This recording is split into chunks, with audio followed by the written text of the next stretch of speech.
It is time for a therapy letter where we help people out with problems in their life by chiming in with advice from all parts of town. To get your letter on the air, Tony Scott Page, KMJM.com. Dear Tony, I'm the lady with the 3-year-old daughter you read the story about a couple of weeks back.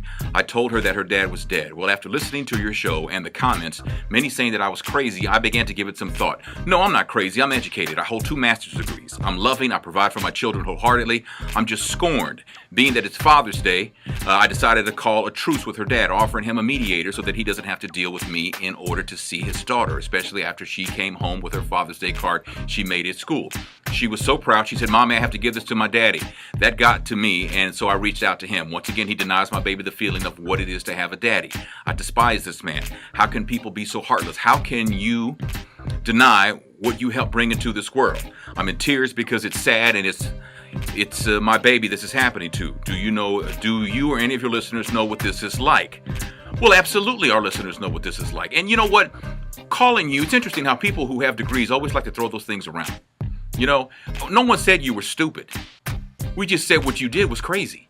And it is. How do you tell a child that her father's dead and he's not? How do you do that? So here's the deal, is that you need to offer some counseling to yourself, for one, because you're missing the whole thing. You're a woman scorned. I get that. And it's painful. And you should see somebody about that.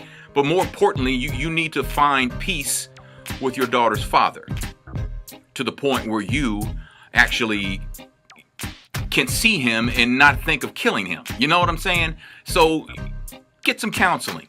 And everybody goes through this at one point or another. I mean, really. I mean, think about that. You're not stupid, okay? You do have 2 college degrees. But what you did, you have to admit, was crazy. That's just me. We'll hear from Tammy. Take your calls too, coming up at 556-6104.